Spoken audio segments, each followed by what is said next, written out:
क्या इंडिया कभी FIFA world cup host कर पाएगा? एक बड़ा सवाल जो कि है आई एम श्योर आप सभी के दिमाग में एक बार जरूर आया होगा। और ये सवाल काफी वैलिड भी है क्योंकि इंडिया ने बहुत सारे अलग अलग स्पोर्ट्स के वर्ल्ड कप ऑलरेडी होस्ट करे हुए हैं, जैसे कि क्रिकेट, हॉकी और इवन एशियन गेम्स और कॉमनवेल्थ गेम्स भी। और जब कतर जैसा छोटा देश वर्ल्ड कप होस्ट कर सकता है तो हम पीछे क्यों? तो क्या होती है eligibility criteria for the bidding और क्या इंडिया फाइनेंशियली रेडी है ऐसे टूर्नामेंट के लिए? ये सब जानते हैं कि क्या क्राइटेरिया होता है किसी भी देश के लिए to host a FIFA world cup. यहाँ पर एक फन फैक्ट बताना चाहता हूँ कि होस्टिंग के पीछे कंट्रीज का मोटिव क्या होता है। तो इसके दो जवाब हैं। First, developed nations like Russia, USA, Canada के लिए एक मौका होता है to get into spotlight and show their strength and even increase their tourism. लेकिन अंडर डेवलप्ड और नॉन प्लेइंग फुटबॉल नेशंस के एक ही मोटिव होता है और वो है क्वालिफिकेशन, जिसका मतलब है कि host nation is always the first team to qualify for the world cup. जैसे इस केस में कतार। दुनिया की बाकी सभी कंट्रीज को वर्ल्ड कप में जगह बनाने के लिए क्वालिफायर्स खेलने पड़ेंगे, लेकिन कतार बिना किसी क्वालिफायर खेले ही डायरेक्ट एंट्री ले लेगा since it's the host nation. अब बात करते हैं होस्टिंग के बारे में, जिसको मैंने दो पार्ट्स में बांटा है। पहला एलिजिबिलिटी और दूसरा इकोनॉमिकल। तो बात करते हैं पहले एलिजिबिलिटी की। इसका मतलब है कि फीफा पहले सिर्फ प्राइमरी देशों को ही कंसीडर करता था to host the world cup. Primary देश वो देश होते हैं जो कि फुटबॉल प्लेइंग नेशन होते हैं या फिर पास्ट विनर्स, दोनों में से कोई एक। इसके कुछ एग्जांपल्स हैं Brazil, Argentina, Spain, Italy, England जैसे देश। मेजरली यूरोप और साउथ अमेरिका, जहां पर फुटबॉल का क्रेज बहुत ज्यादा है। लेकिन अब जब कतर, जो कि एक नॉन प्राइमरी देश है, 2022 में वर्ल्ड कप होस्ट कर रहा है, तो इसका मतलब है कि फीफा अब बाकी के देशों को भी बढ़ावा दे रहा है। लेकिन इसमें एक कैच है। फीफा के कॉन्टिनेंटल रोटेशन पॉलिसी के अनुसार, जो कि है the newest host selection policy is that any country may bid for a world cup provided that their continental confederation has not hosted either of the past 2 world cups. इसका मतलब simple है कि कोई भी एशियन कंट्री अब अगले 2 साल के लिए बिड नहीं कर सकती और इसीलिए 2026 में Canada, Mexico, United States are the joint host and 2030 के होस्ट अभी अनाउंस नहीं हुए हैं, लेकिन माना जा रहा है कि फ्रंट रनर्स हैं 4 nation joint bid by Uruguay, Argentina, Chile and Paraguay.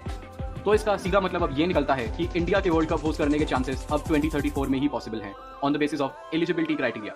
लेकिन उस पर भी काफी सवाल हैं क्योंकि एशिया में इंडिया को कम्पीट करने के लिए चाइना है, जिसने अभी तक वर्ल्ड कप होस्ट नहीं किया है and has express deep interest recently.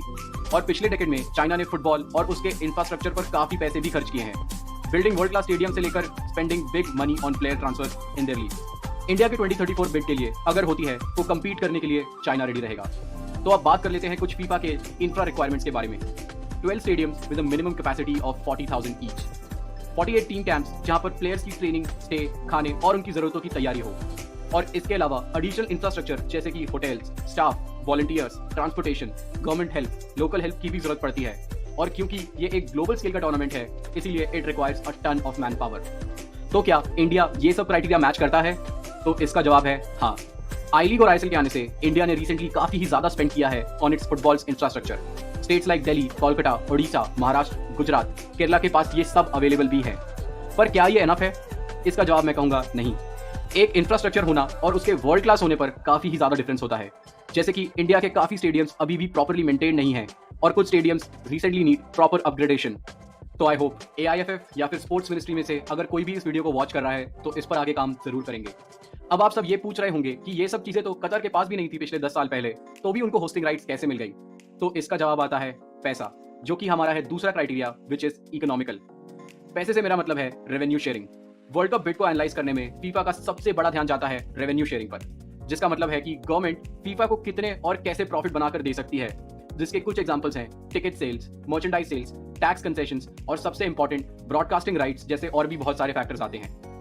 Recent report के अनुसार एक फीफा वर्ल्ड कप को कराने की कॉस्ट अराउंड $15 बिलियन आती है, जो कि मेरे हिसाब से इंडिया या फिर किसी भी देश के लिए बहुत बड़ी रकम है। वैसे तो वीडियो अभी तक देखकर आपको शायद ऐसा लग रहा होगा कि यार इंडिया के चांसेस तो बहुत कम है, तो ऐसा नहीं है। हम एक डेवलपिंग नेशन है और हमारी पॉपुलेशन ही हमारी सबसे बड़ी स्ट्रेंथ है। ऐसा मैं इसलिए बोल रहा हूँ क्योंकि इंडिया बाकी कंट्रीज के मुकाबले काफी ही ज्यादा सस्ता है। हमारे देश एक सेल्फ फुलफिलमेंट देश है। जैसे कि दूसरों के देशों में मैन पावर की कमी या मटेरियल की कमी रहती है, इससे ओवरऑल कॉस्ट ऑफ मैन्युफैक्चरिंग बढ़ जाती है। तो जब आपकी कॉस्ट ही बहुत कम होगी तो आपके प्रॉफिट्स बनाने के चांसेस भी उतने ज्यादा बढ़ जाते हैं और इसीलिए इंडिया की bid makes a very very strong case for FIFA. और रिसेंटली इंडिया ने 2017 में फीफा अंडर 17 वर्ल्ड कप भी होस्ट करा और अभी अंडर 17 वुमेन वर्ल्ड कप की तैयारी भी भारत में चल रही है। तो गाइस, इम्पॉसिबल तो कुछ भी नहीं है, क्योंकि अगर आज से 10 साल पहले किसी ने अगर आपको बोला होता कि Qatar FIFA world cup host करेगा तो शायद आप उस बात को नहीं मानते, लेकिन आज ये एक रियलिटी है और फीफा वर्ल्ड कप कतर में हो रहा है। सो हम सब उम्मीद करते हैं कि हम एक दिन इंडिया को वर्ल्ड कप में जरूर देखेंगे, वो भले ही होस्टिंग के थ्रू हो या फिर क्वालिफाई करके।